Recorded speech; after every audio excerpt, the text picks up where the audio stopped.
Good morning, guys. How are you all doing? Hope we're all doing fine. Okay, let's get right into it. So you can see we have Euro USD as we do every morning, where we analyze the daily pairs, as we analyze the pairs rather, every day, major dollar pairs and some commodities. So let's get right into it. Euro USD swing wise, what can we see first of all? Euro USD swing wise, you can see it's bullish, right? Here we have the break of structure, the V-shaped reversal that caused that break of structure. So this is our swing low, these are swing high. Now, if we take that, so we take our fib tool and we take it from the swing low to the swing high, you can see we came right into discount pricing. Liquidity grabbed, caused that V-shaped reversal into the upside. Now we're just trickling upward and upward. Okay, now what else can we see? We can see here we have also a supply level. Okay, and we have the supply level on the daily, which can cause some downward momentum. Okay, uh let's go back to the daily. Also, guys, I want you guys to see on this daily, what do we have here? Push up and then a pullback, demand level, right? Market broke out of it, came right back into it, respected that to a T, pushed up again. Same thing here. Okay, market came back into it. So demand is in control at the moment. So now we know demand is in control. We can see that from the order flow. So all we just need to do now is wait until supply starts to take control, if it's going to take control, right? So we have two trades happening, possibility of two trades here. So from here we can get a market structure shift, where we have a change of character, breaking of the lows, and then we find that sell, okay, to take out these lows and these ascending lows, because we have open liquidity, okay. Or from here, this demand keeps on pushing the market higher. Pardon, guys. So this demand level, oh, pardon.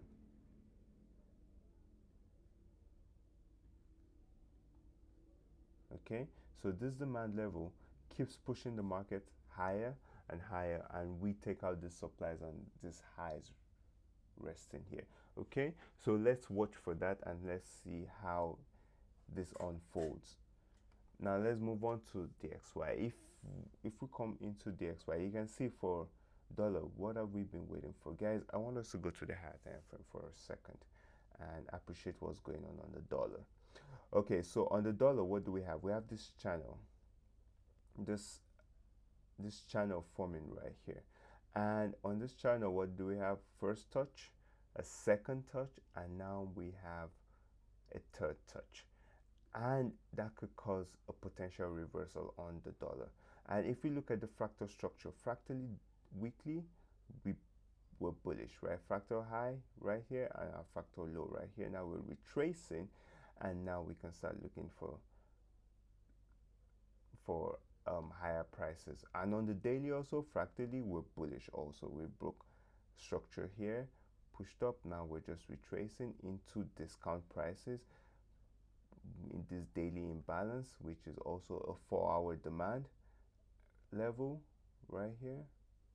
So from here, what do we want? We want to see a change, a fractal structure shift. So once we start breaking these fractal highs right here above 98.13, we can start looking for lower sells on Euro USD and higher dollar prices. Okay, GBP USD, where I took a loss earlier this week, yesterday actually. So what was my analysis? Right, swing wise, it's bullish on GU, right? And but we have, right, we came into this, we started to make this channel, this flag pattern, right? So one, two, we had the third touch, we broke down.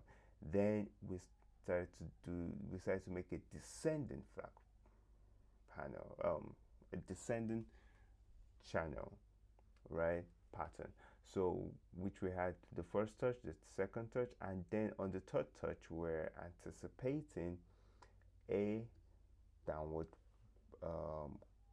continuation to the downside, right? A reversal rather to the downside, right? So we have this. Okay, so here, what do we have here? We have this area of demand right here, supply rather. We have the supply level right here, and then we had liquidity resting right beneath it. It came, it hit it, and then we had fractal structure shift right here, and then boom, retest, and so we found an entry with the trend line. So it didn't just work out for us this time, so it's a trade that we will take over and over again. So let's move on to the next one.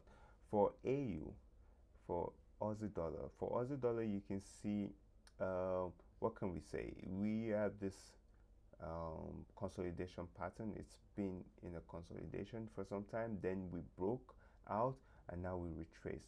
And once we retrace, what we're looking for,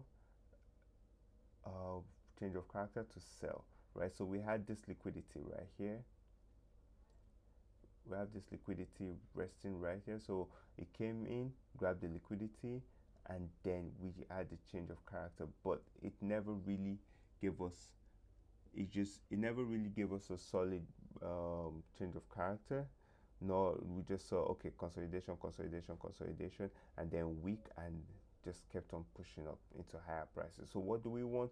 We want a proper change of character. So once we get here, what do I mean by that? So once we get here, now once we hit the supply level, which we have, we'll probably will see some stalling, and then we can have something like this, maybe one more push up, right? So we have that push down, and then one push, and then this becomes our supply, and we use it to sell the market to lower prices. Or if not, if we don't get that change of character that we're looking for, we just keep on going for higher and higher prices, guys. We don't force it, we just follow. Okay, keep that in mind. And for NZD/USD, similar. You can see we're just waiting for this 4-hour supply to be hit, and we see what market will give us at that point. But right now we've grabbed this liquidity. Probably we'll just expect some stalling in the market, and then we can hit that 4-hour supply and see if we get the change of character, and then we'll enter for a short position. On gold, guys, gold, we're looking for it to hit this demand level so that we can look for higher prices. Okay, so here we came into the 0.75, which we sold, and broke this consolidation pattern. Now we're just looking, okay, now we connected with the demand level, so all we just needed was a push up, and then we continued for higher prices. But gold is not even looking like it wants to move right now. It's just pretty ugly, guys. So we'll just wait, see what gold wants to, where gold wants to head to next. Okay, guys, thank you for your time. I wish you a beautiful trading day. Thank you.